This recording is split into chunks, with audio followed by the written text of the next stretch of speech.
샬롬 김민규 목사입니다. 오늘 우리들은 레위기 18장 6절에서 18절의 말씀을 근거해서 가족 안에서 성적 타락을 주의하라 라는 제목을 가지고 함께 하나님의 말씀을 생각해 보겠습니다. 우리들은 레위기 18장의 말씀을 통하여 하나님께서 이스라엘 백성들에게 말씀하고 계신 성윤리에 관하여 생각을 해보고 있습니다.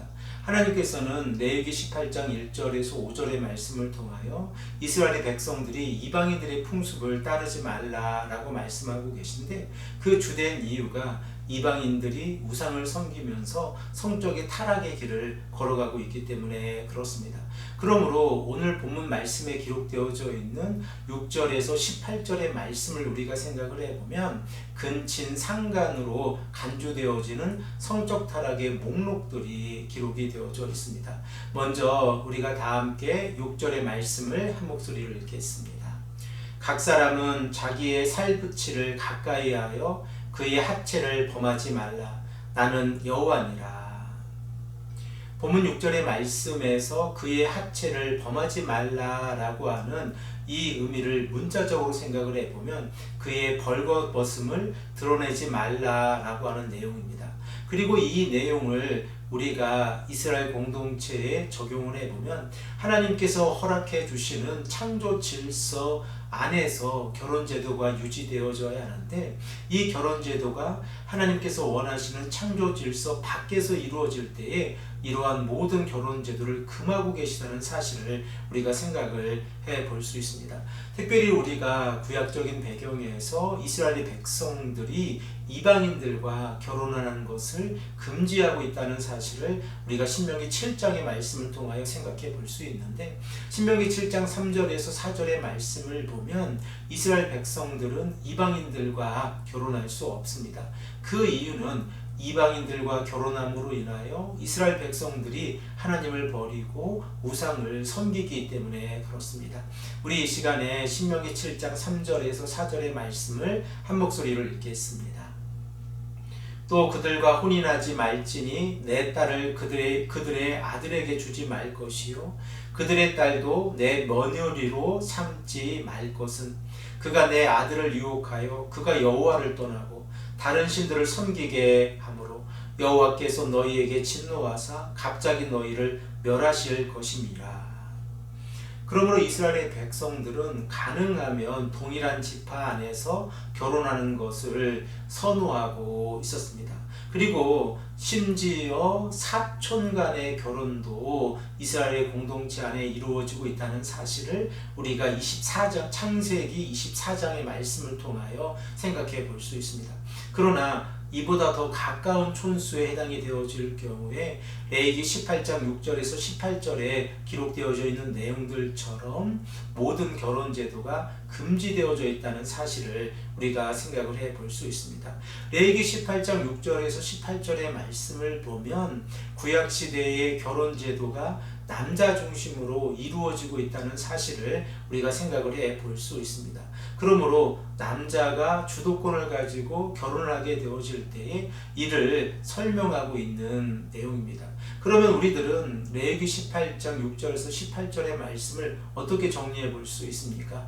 먼저 남자는 자신의 어머니나 계모, 그리고 누이나 의분 누이, 그리고 손녀나 외손녀와 결혼을 할 수 없습니다.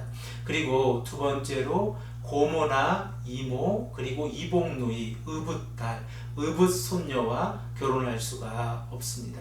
그리고 마지막 세 번째로 백모나 숙모, 형수, 제수, 처제, 처형, 며느리와도 결혼을 할 수가 없습니다.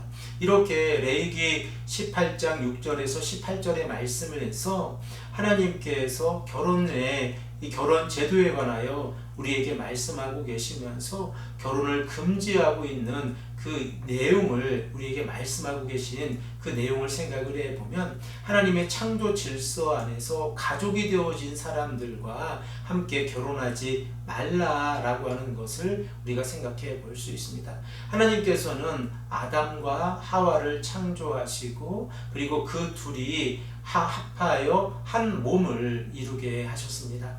우리 다 함께 창세기 2장 24절의 말씀을 한 목소리로 읽겠습니다. 이러므로 남자가 부모를 떠나 그의 아내와 합하여 둘이 한 몸을 이룰지로다.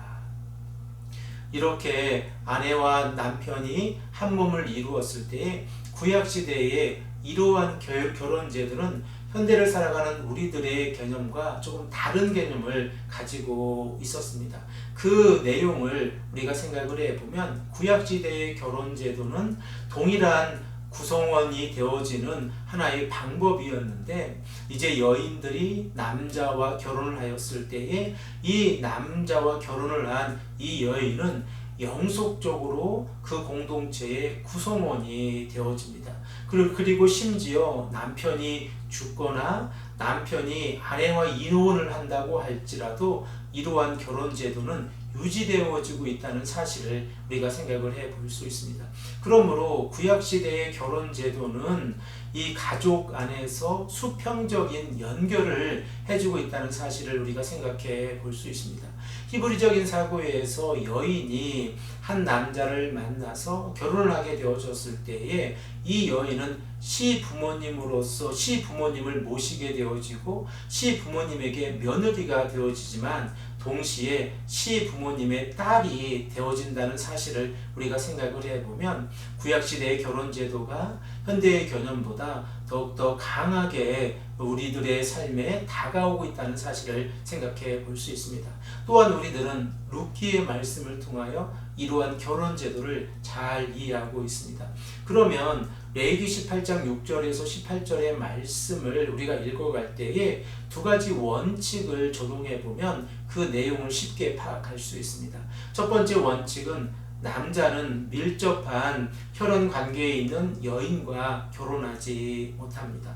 그리고 두 번째로 남자는 자신의 밀접한 혈연 관계에 남자와의 결혼으로 친척 관계가 되어져 있는 여인과 결혼하지 못합니다. 이렇게 하나님께서 가족 간의 결혼을 금하고 계시다는 사실을 우리가 생각을 해보면 하나님께서 공동체 안에서 가족의 소중함을 다시 한번 우리에게 말씀하고 계시고 가족을 지켜주시고 그 가족을 통하여 하나님의 사랑이 전수되어지고 있다는 사실을 우리가 깨닫게 되었습니다. 또한 결혼 제도를 통하여 구약시대에 연약한 사람으로 분리되어지고 있는 여인들을 보호해주는 모습 또한 우리가 생각을 해볼 수 있습니다. 사랑하는 성도 여러분, 우리들의 가정은 어떠합니까? 우리가 하나님의 자녀로 이 땅에서 올바르게 살아가기 위해서 가장 먼저 가정 안에서 하나님의 사람으로 살아가야 합니다. 말씀에 순종하는 모습을 우리 자녀들에게 보여주고 하나님을 예배하는 자로 이 땅에서 살아갈 때에 우리들의 믿음이 다음 세대에 전수되어지고 또한 하나님의 나라가 확장되어진다는 사실을 깨닫게 되어집니다. 오늘 이 아침에도 우리가 하나님 앞에서 우리들의 가정의 소중함을 다시 한번 깨닫고 기도하시는 귀하고 복된 성도님들이 되시기를 간절히 축복합니다. 함께 기도드리겠습니다. 아버지 하나님 감사합니다. 오늘도 우리에게 말씀하셔서 가족 안에서의 이 결혼 제도에 관하여 우리에게 말씀해 주시니 감사합니다. 아버지 하나님, 우리들이 가정의 소중함을 다시 한번 생각하게 하시고 가족이 파괴되어지는 그 어떠한 일도 일어나지 아니하도록 늘 하나님 지켜주시고 인도해 주시기를 간절히 원합니다. 오늘 하루의 삶 가운데에서도 말씀에 순종하고 말씀대로 살아가는 삶이 될 수 있도록 인도하여 주시옵소서. 감사드리며 사랑이 많으신 예수 그리스도의 이름으로 간절히 기도합니다. 아멘.